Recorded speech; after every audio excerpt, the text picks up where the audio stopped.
Hi, this is Peyton, I'm Kira. and today we're doing the connected topics of sex work and oppression using all of the topics readings, one from Aligned Across the Difference, Structural Injustice of Sex Work and Human Trafficking, the reading Globalization and Sex Trade, and the reading of Five Faces of Oppression. When we're talking about the first reading, Aligned Across Differences, it really speaks on the fine line between consensuality of sex work, i.e. prostitution, and sex trafficking, believing that there's a really fine line between the two topics, some seeing sex trafficking as completely unconsensual, while others believing that prostitution is fully consensual. Okay, and when it comes to talking about globalization of the sex trade, the reading, it brings up many valid points about how northern countries now outsource various forms of sexual relationships. We could be talking about selling sex itself, marriages, and even companionship with younger women in underprivileged and foreign countries. So often when we think about this, we talk about sex tourism. And often when we think of sex tourism, we think about how these women are either selling sex or companionship to older men who are traveling from other countries. These countries that they're traveling to are usually in Asia, and these are young women selling sex. Sometimes it's really difficult, though, to see the difference of, there is a fine line between seeing whether it's prostitution, like sex work, or sex trafficking. Peyton, what are your thoughts? I think this is a really hard topic to navigate because when does the idea of prostitution end? If you're getting married and you're taking a young woman from a foreign country and you're living with them or you're with them for multiple years and you've purchased them, in my eyes, I really see that as some sort of sex trafficking because it's not just a one-time purchase, it's a purchase for a lifetime, which seems like you're trafficking away your life. But then, at the same time, would that in turn make sex trafficking consensual, which I think the first reading really fails to navigate, which is why they both connect in understanding what really is consensual or not when you're looking at sex trafficking. And sometimes it's really difficult to tell also if these women who are taking part in these companionships, whether they actually do want to be working in this kind of trade or whether they are forced to. I mean, none of us really know unless you're in that position. Which it's crazy, and that's why I think these two readings really connect the idea of what is and isn't this fine line, and we're really trying to understand that.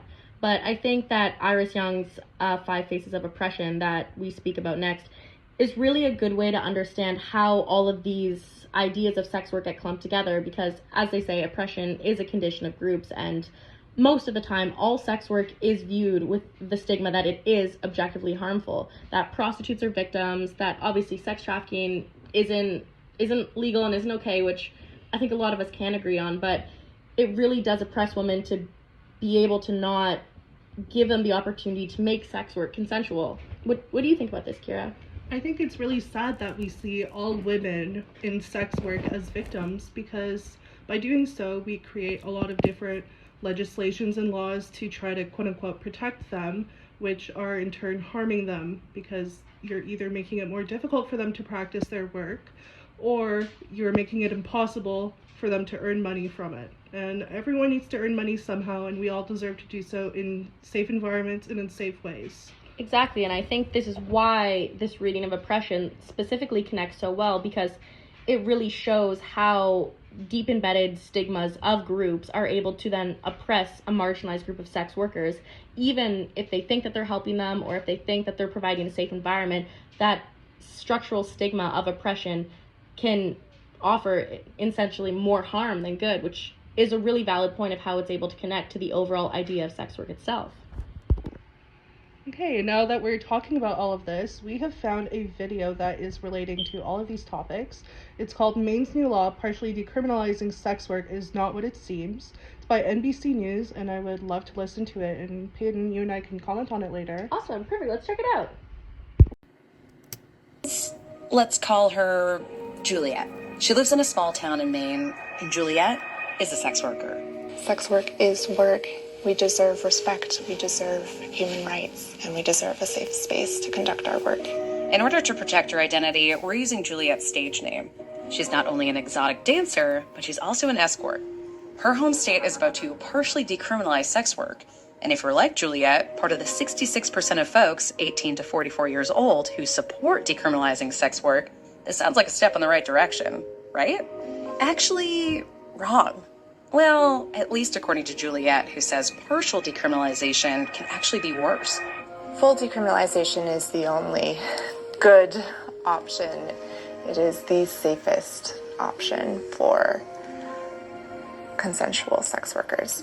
When you criminalize any part of providing or buying sex, you are harming.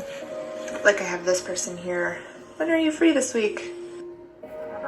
To better understand what Maine is trying to do and what it might mean for the country, we spent a week there talking to sex workers, a victim of trafficking, a man who pays for sex, a detective who runs sting operations, the politician spearheading the legislation, all to try to answer the question, what's the main problem with sex work? While this bill is becoming a law in Maine, sex work is a deeply complicated issue as old as time. It's often been called the oldest profession in the world, but the way we think about sex work has changed dramatically in the last decade or two.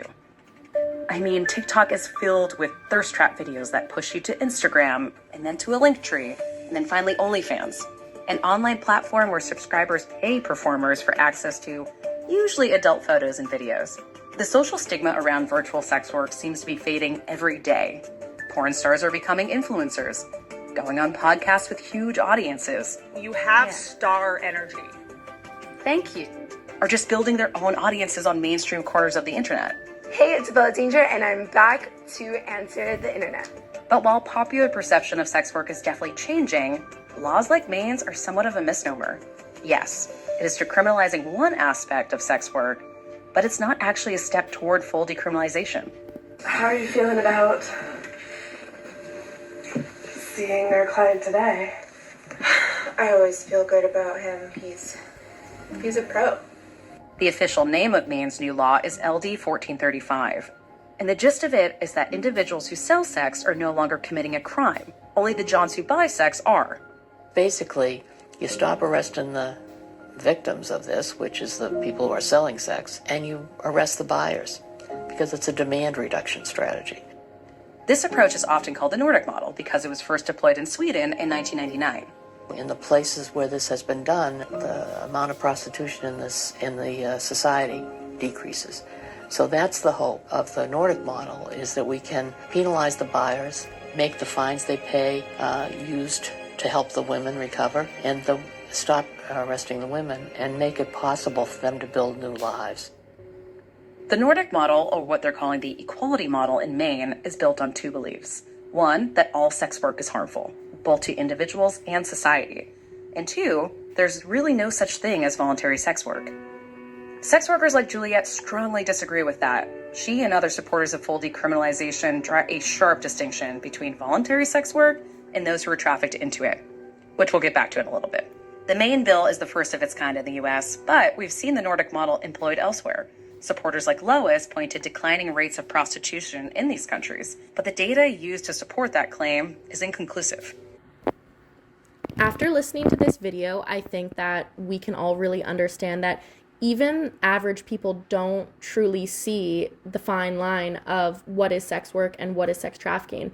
As both readings mentioned, it's already a hard topic to navigate, and I think that this is highlighting that it's clear that many people see any sex work as a victim, which is what the people speaking had said. They had pointed out that anyone who takes a part in this business is a victim, which is a fine line we're trying to navigate, and clearly what is being misinterpreted, because that is clearly not the case. And even connecting to the reading on oppression, this is how oppressed individuals stay oppressed, through being conditioned in the group of seeing themselves as a victim, seeing themselves as incapable, and in this case, society and legal laws are actively attempting to segregate these women, who some do work consensually and some do it unconsensually, but nonetheless connecting them all as unconsensually taking part in this work, which is strictly not the case and is going to cause inevitably more harm and more oppression than any other merit possible. Kira, I'm really curious what you have to think about this video. I thought it was also very interesting how people were treating all of these sex workers as victims, and legislations that are created, such as Maine's legislations, really just make it more unsafe for people to practice their work. Whether it is consensual or not, again, we wouldn't know unless we're in that position, but let's work under the assumption that this sex work is consensual. By decriminalizing it, by penalizing people involved, you're just making their working conditions unsafe. They have to do this work in more vulnerable places, in more vulnerable conditions that really make it dangerous for the sex workers. And also, you're not stopping any work. You're just making it harder for people to provide for themselves and their families. Kira, I think that's a really great point that you made, because at the end of the day, putting in this type of legislation, it's making an even harder line to navigate, because we're already facing the issue of what is consensual or unconsensual, and now we're opening up a whole different can of consensual sex workers having to do unconsensual things because legislation forces them to have to work in dangerous conditions. And how do you think that we should navigate that, or if any? I honestly don't even know, because unless you're being put in that position, unless you're being forced to be put into that position, I don't know how I would navigate that. And again, I think that just speaks to how difficult it is for these sex workers to continue working under these legislations. Again, it just makes it more dangerous for them. And I don't think it's fair that people in power aren't even consulting sex workers to see what legislations would make it safer for them to keep working. Now, when we're wanting to personally reflect on everything that's been brought up, in my life especially, I've been to a strip club one time to gauge out what the sex industry is like and to just get a feel for it. And honestly, Kira and I have both agreed that through social media and just through experiencing and seeing the world sexually, not everyone is a victim. And people do it not obviously because that's their first choice, but because they have to. And I really saw something that resonated with me, and this is something that I think that all of us can understand, is a lot of the time the sex work industry is a rich man and a poor woman, and it's that type of interaction. But when we see a rich man with a nanny or a nail tech or someone who's buying their groceries, it's all a service of yourself and your labor that is somehow accepted within society. But when we bring sex into it, somehow it becomes this taboo conversation that no one wants to engage in. And it's really, I think that allowing it to be understood that it can be consensual will make things safer. And instead, we need to start taking legal action towards actual victims who come out and need help versus the whole organization as a whole, because it's just going to do more harm than good if we try to attack it at full force. Yes. Yeah. I totally agree with what you just said, Peyton. And growing up in a small town, I'm from Timmins, Ontario.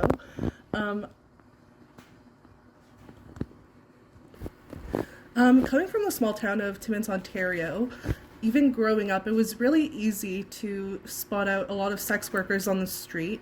And I think a lot of people grow up having this specific image of what a sex worker looks like. Maybe someone who is abusing drugs, who is poor, lower income, and looks a little rough around the edges, and doing this because they have to. However, I think it is really important to note that sex work is a profession that someone can choose to do because they want to. And not everyone is coming from a low-income household and doing this profession. Some people just might really enjoy doing it, and that's fine. And I think we as a society need to learn to accept that this is a valid form of work, and we just need to make it safer for everyone to do it. I think instead of exiling these workers and treating them all as victims and making it impossible for them to work, we should take their advice, listen to them, and decriminalize sex work, because by making their working conditions better, I think we will see a lot more safety and even crime reduction on the streets.